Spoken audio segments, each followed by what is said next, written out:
Fiebre amarilla, la epidemia que acabó con Memphis, Tennessee, en 1878.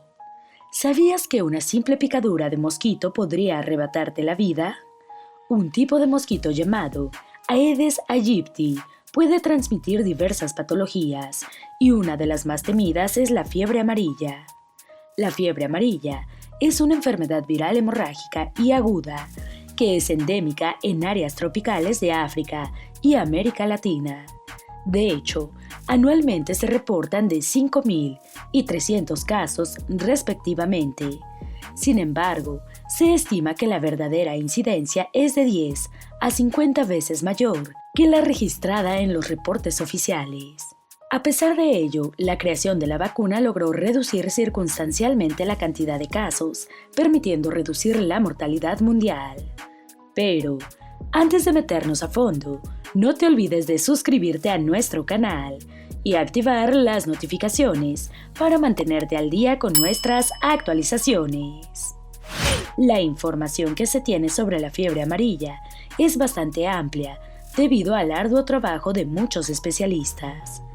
Uno de los eventos que se pudo documentar con detalle es la epidemia de fiebre amarilla de Memphis, Tennessee, de 1878. La fiebre amarilla no es una patología reciente. De hecho, se tienen datos que exponen que en el año 1600 se produjeron los primeros brotes, que ocurrieron en las islas de Barlovento del Caribe, en Barbados en 1647 y Guadalupe en 1648. A medida que fue pasando el tiempo, la enfermedad comenzó a dispararse por todo el mundo, logrando afectar a millones de personas.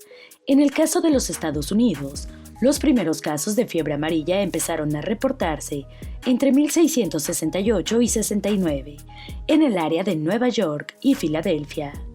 No llegó al sur hasta 1828, cuando apareció por primera vez en Nueva Orleans. En cuestión de días, se movió río arriba y encontró el caldo de cultivo perfecto para habitar, el pantanoso y sucio Memphis. Memphis es una ciudad sobre el río Mississippi, ubicado al suroeste de Tennessee, Estados Unidos, que durante la década de 1800 era una zona muy pantanosa y bien conocida como la ciudad más sucia y maloliente del mundo, lo que favorecía la proliferación de insectos. La ciudad contenía muchas alcantarillas abiertas que emanaban un olor desagradable y proporcionaban perfectos criaderos de mosquitos. Además, la tierra alrededor apestaba a excremento y desechos de 10.000 familias porque la ciudad no tenía un servicio organizado para llevarse la basura. Como se puede notar, Memphis se caracterizaba por ser una ciudad sucia con un olor terrible y el caldo de cultivo perfecto para la fiebre amarilla. Memphis no vivió una, sino 6 epidemias de fiebre amarilla por esta inaceptable situación del mal saneamiento de la ciudad. Durante su primera epidemia en 1828, hubo 650 casos y 150 muertes. Realmente estas cifras fueron bastante altas, considerando la poca población del área. La población era inferior a 1.000, es decir, más del 50% de la población se vio afectada. De esta manera, se empezó a tener una idea de cuán letal y mortal era esta enfermedad. 4 epidemias más tarde, aparece la 5ª epidemia más catastrófica que ha reportado Memphis. La fiebre amarilla volvió a Memphis con mucha más fuerza en 1878, logrando reportar 17.000 casos que iban desde leves a severos. Posterior a un invierno suave, una primavera larga y un verano tórrido, en julio, Nueva Orleans había informado de una epidemia de fiebre que estaba arrebatándoles la vida a muchos habitantes. Luego de que Memphis se enterara, inmediatamente arrojó puntos de control en los principales puntos de entrada a la ciudad para evitar el máximo contagio posible. Tanta fue la preocupación que 25.000 habitantes de Memphis huyeron de la ciudad. De los 19.000 habitantes que se quedaron, 17.000 personas contrajeron la fiebre, de las cuales 5.150 de ellos murieron. Hubo un promedio de 200 muertes por día y había cadáveres por todas partes, ya que en la morgue no había suficiente espacio. Para esa fecha todo cambió. Se establecieron instalaciones de cuarentena en Germantown y la instalación principal en Providence Island, y los barcos de pasajeros fueron bloqueados del puerto. También, como ya los centros de salud no tenían capacidad para tantos casos, las escuelas se convirtieron en hospitales y se instalaron campos de refugiados. Prácticamente nadie se salvaba de contraer la enfermedad. De los 41 policías, solo 7 estaban en condiciones de trabajar. Lamentablemente, uno por uno fueron cayendo, muriendo en sus puestos sin poder recibir una atención oportuna por el gran colapso de los servicios de salud. La desesperación de muchos y la falta de importancia o exportación de la materia prima logró la escasez del alimento y del combustible, generando mucha preocupación en el ambiente. Por suerte, los estadounidenses de otras partes del país llegaron con dinero y provisiones, que llegaron en barcos de vapor y largos trenes llenos de suministros. Debido a la desinformación, se creía que los cadáveres propagaban la enfermedad, por lo que intentaban enterrarlos lo más rápido posible. Por otra parte, las cosas de los difuntos, como su ropa y sus camas, eran arrastradas a las calles y quemadas. También pensaron que la enfermedad se contagiaba por el aire, por ende, con temperaturas cercanas a los 100 grados. Tapiaron sus ventanas y mantuvieron el fuego encendido para protegerse del aire exterior y evitar la enfermedad. De todos los que fallecieron en ese terrible suceso, la mitad eran irlandeses. 16 eran sacerdotes católicos y 30 eran religiosas que murieron en su heroica batalla para atender a los enfermos. Debido a todo esto, en la ciudad de Memphis se impidió nuevamente celebrar su carnaval anual de 1878 con magníficos desfiles. Lógicamente, en respeto a los seres queridos difuntos, las celebraciones y diversiones estaban prohibidos.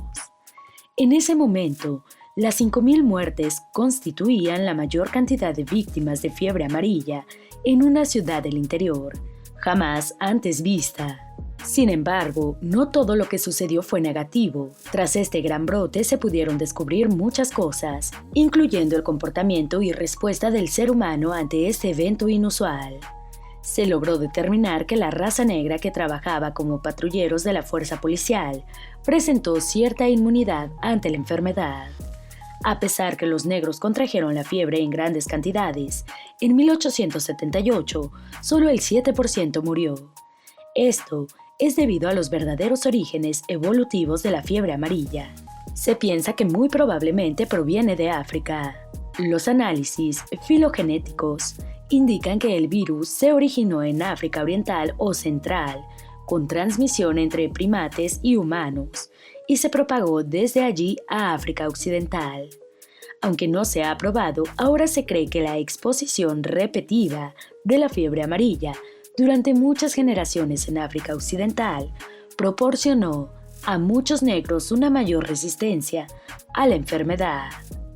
Los afroamericanos que permanecieron en Memphis durante las epidemias trabajaron incansablemente con los enfermos y moribundos como enfermeros, conductores de carros, fabricantes de ataúdes y sepulteros. Continuaron ocupando puestos en la policía, los bomberos y otros departamentos de Memphis, mucho después de que los negros se les prohibiera ese tipo de empleo en otros lugares. ¿Cómo llegó a América la fiebre amarilla? Tanto el virus como el mosquito, el vector Aedes aegypti, probablemente fueron traídos al hemisferio occidental y a las Américas por barcos de comercio de esclavos de África, después de la primera exploración europea en 1492. Una vez en América, aparecieron los primeros brotes de la enfermedad en lugares como las islas de Barlovento del Caribe, en Barbados en 1647 y Guadalupe en 1648. A raíz de eso, muchos países de América se vieron comprometidos. La primera mención de la enfermedad con el nombre de fiebre amarilla ocurrió en 1744. Muchas personas famosas, principalmente durante los siglos XVIII al XX, contrajeron luego y se recuperaron o murieron a causa de la fiebre amarilla. Al menos 25 brotes importantes siguieron en América del Norte, como en 1793 en Filadelfia, donde murieron varios miles de personas, representando más del 9% de la población total. Desarrollo de la vacuna. La creación de la vacuna contra la fiebre amarilla marcó la historia para toda la vida. Los primeros intentos modernos de desarrollar una vacuna contra la fiebre amarilla surgieron a la apertura del Canal de Panamá en 1912, lo que aumentó la exposición global a la enfermedad. Tras diversos ensayos y errores, se pudo crear la vacuna perfecta que permitía prevenir la aparición de la enfermedad. Así el mosquito infectado picara a la víctima. La vacuna fue elaborada por Max Taylor y colaboradores en 1917, y su contribución lo hizo merecedor del Premio Nobel en 1950. Dicha vacuna entró en uso en 1938 cuando se dieron cuenta que se consideraba eficaz e inocua. Gracias a esto, se ha utilizado durante más de 70 años para la inmunización activa de niños y adultos contra la infección por el virus de la fiebre amarilla. La mayoría de las personas comienzan a desarrollar inmunidad dentro de 10 días posteriores a la vacunación. Se establece que el 99% de la población vacunada está protegida dentro de un mes de la vacunación, y esto parece durar toda la vida. La utilización de la misma permitió controlar los brotes de la enfermedad a nivel mundial y, por ende, reducir la mortalidad. En cuanto a su composición, la vacuna contra la fiebre amarilla contiene virus atenuado de la misma, específicamente de la cepa 17D. A pesar que contiene el virus, este se debilitó en un laboratorio para que no causara la enfermedad. Los virus vivos atenuados suelen emplearse como vacunas porque, a pesar de estar debilitados, pueden estimular una respuesta inmunitaria fuerte, logrando proteger al individuo si llegase a estar en contacto con el virus real. La Organización Mundial de la Salud recomienda la inmunización de rutina en todos los países donde la enfermedad es común. Generalmente, se acepta la vacunación entre los 9 y 12 meses de edad. Aquellos que viajan a áreas donde ocurre la enfermedad también deben ser inmunizados. Luego de haberse aplicado la primera dosis, no son necesarias dosis adicionales. No obstante, como muchas otras vacunas, puede generar efectos secundarios leves, como dolor de cabeza, dolores musculares, dolor en lugares de la inyección, fiebre y erupción cutánea. Los efectos severos son infrecuentes, destacando las alergias y los problemas neurológicos. Las alergias severas ocurren aproximadamente a una tasa de 8 por cada 1 millón de dosis, mientras que los problemas neurológicos graves ocurren aproximadamente en 4 por cada millón de dosis. Por otra parte, la falla de órganos ocurre aproximadamente 3 veces por cada 1 millón de dosis. Es probable que sea segura durante el embarazo y, por lo tanto, se recomienda entre aquellas que estarán potencialmente expuestas. No debe administrarse a personas con una función inmune muy pobre. Causas. El virus de la fiebre amarilla es un flavovirus que se transmite cuando un mosquito pica al huésped, que puede ser el humano o el mono. Si el humano o el mono se encuentran infectados y son picados por un mosquito sano, este se contagiará, logrando que se vuelva a producir el ciclo. Los mosquitos se reproducen en las selvas tropicales, ambientes húmedos y semihúmedos, así como alrededor de masas de agua tranquila. Al necesitar de un vector, la enfermedad no se puede transmitir de persona a persona. Síntomas. Posterior a la picadura del mosquito, a los 3 o 6 días aparecerán los síntomas, siendo estos muy similares a los del virus de la influenza. Entre ellos tenemos dolores de cabeza, musculares y articulares, escalofríos y fiebre. No obstante, en muchos pacientes se les puede evidenciar 2 fases claramente diferenciadas. La primera de ellas se denomina fase aguda, mientras que la segunda es llamada fase tóxica. La primera sucede al inicio de la enfermedad y suele durar entre 3 y 4 días. Se caracteriza por presentar dolores de cabeza, dolores musculares, dolores en las articulaciones, fiebre, enrojecimiento, pérdida del apetito, escalofríos o dolores de espalda. Posterior a la fase aguda, los síntomas irán desapareciendo sin volver a aparecer. No obstante, algunas otras desarrollarán una versión más grave de esta afección, llamándose fase tóxica. Disminución de la micción, dolor abdominal, vómitos, a veces con sangre, problemas del ritmo cardíaco, convulsiones, delirio, sangrado de la nariz, la boca y los ojos. Son algunos de los síntomas que acompañan esta nueva fase.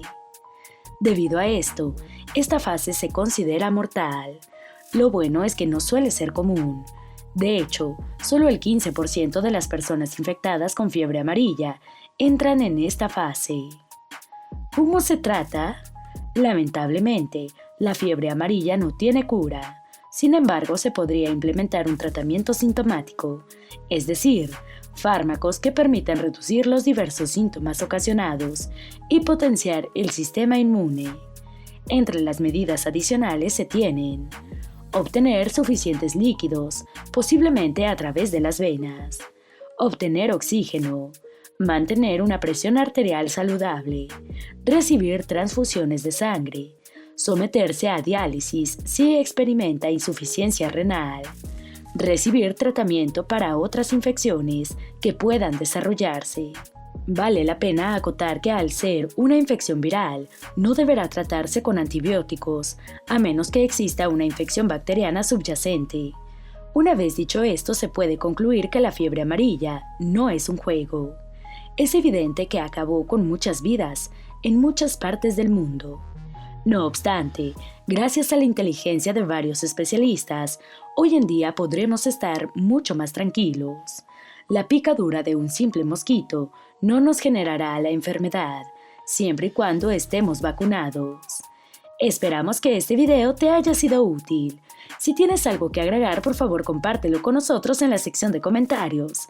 Dale me gusta a este video y envíale el enlace a tus familiares y a tus mejores amigos para que también sepan. La fiebre amarilla, la epidemia que acabó con Memphis, Tennessee, en 1878.